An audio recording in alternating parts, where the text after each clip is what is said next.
Meine Name ist Greta Reavis. Ich werde heute zwei verschiedene Sachen für drohen. Das erste von der heißt an uncomfortable situation.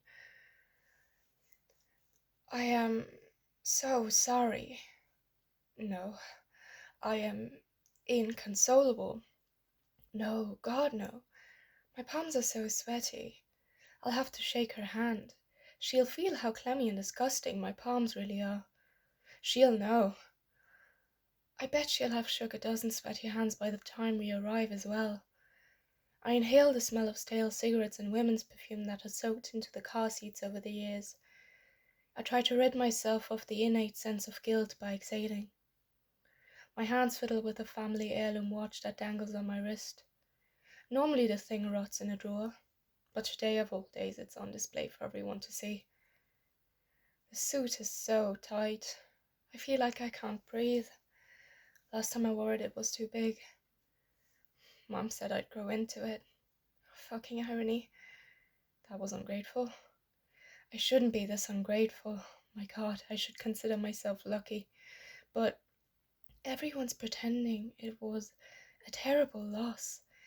And they say it with a genuine expression because what they really think about is what it would be like if it really had been someone that would have been a terrible loss for them. I know they are. I can't put on that face. I scratch the nape of my neck and consider pretending to be sad, to be solemn, grievous, graver than a graveyard. But then the coffin emerges out of my memories again. It seems so morbid. Whoever invented the procedure of saying goodbye to a lifeless human being lying in a box on display for everyone to see was out of their mind. He looked like wax. Not real, almost. Or maybe that is what I tell myself. We pull into the driveway of the house. I can hear the gravel crunching under the tires as Mom tries to squeeze the normal-sized car into a much too small parking spot. Then we get out. We're in the countryside, and the macabre truth of it is that neither the beautifully chirping birds, nor the picturesque lavender bushes, nor the coral roses, nor the birch trees swaying in the breeze, nor the bumblebees humming a mellow tune give a fuck about the silhouettes in black resignedly climbing up the white painted wooden stairs to the lovely little house where Aunt Susanna is waiting in a modest gown to greet them. Susanna was my favourite aunt growing up. She used to prepare a goodie bag full of sweets for me whenever we would visit. Not to bribe me, I think. She just had this perfect sense of what a child truly was and what it wanted. Whenever she would give me the colourful plastic bag full of chocolates and toffees and red vines, she'd have this glee about her, as if it brought just as much joy to her as it did to me. Then I'd go to play outside. All I seem to remember is the sweets and dimmed lighting inside their house that I was too young and bright for, and the red hose behind the shed because Aunt Susanna kept telling me that there was an old football lying around somewhere. I've more memories of the hunt for that football and the striped goodie bags than I have of him. I never found that ball, and I have to pretend that I don't still want to. I wipe my hands on my trousers one last time and I try to adjust them before we follow their example. Aunt Susanna looks tired, and when I shake her hand, I forget they are clammy. She has never looked tired before. There's no glee, there are no sweets. My mother tells her how sorry she is. Aunt Susanna nods painfully slow and tells us what a good man Henry was, and that it feels like Alexander all over again.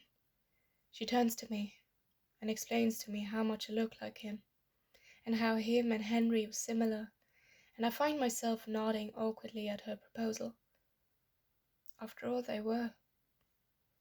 They were both just men in a box that I could have known and mourned. Oké, dat eerst aan dat tweede heest 2 o'clock visit. Quiet in the darkness, the rain drizzling on the iron bars and the flower pots clinging to them on the other side of the glass. Every muscle still tense. ears continually ringing. I can barely hear anything else. Hold my breath for just 1 second in the early morning hours to catch the sound red-handed. A cat is scraping food from its metal bowl with its mouth. My mother takes air in and lets it escape steadily as she is descending deeper into slumber, the rain drowning all of it like static. That's not it. I hear another breath, feel it approach, scratching on my door, ruffling of the duvet as I lean over to open it, the bass of my heartbeat thumping loudly in my head. The white cat glides through the darkness into my room.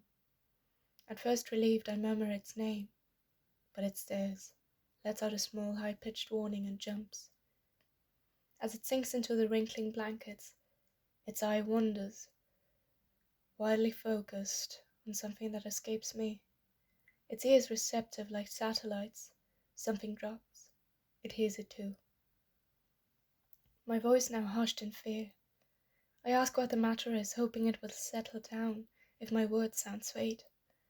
It doesn't. It keeps close to me instead, its lungs working rapidly, all its muscles tense as well, its steps sinking into the covers become soundless paws on my carpet, searching the room. It is looking for something. The thumping in my head picks up, the ringing in my ears turning me blind. The fear seeps into my skull. The blanket dispelled with a sudden ruffling noise, the clicking of a light switch. Nothing out of the ordinary, but I look down. Another worried high-pitched noise as the black eyes observe me, with a muffled worry. It's right. A brush of white fur against black cloth. It leaves me soundlessly, slips through the door, and returns multiple times. The sound of bare feet tiptoeing into the hall, as I understand its intentions. The quiet here is pressing down.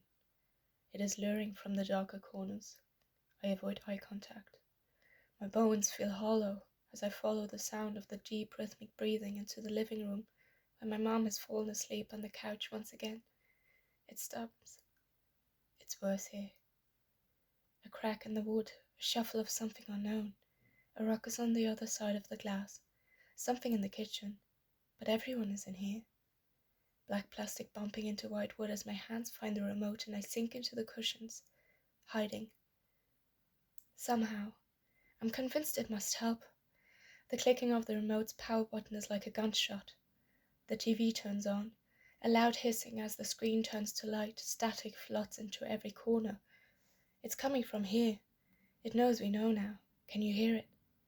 The cat sits on the armrest next to me, its breathing now heavier than mine, still staring into the hallway.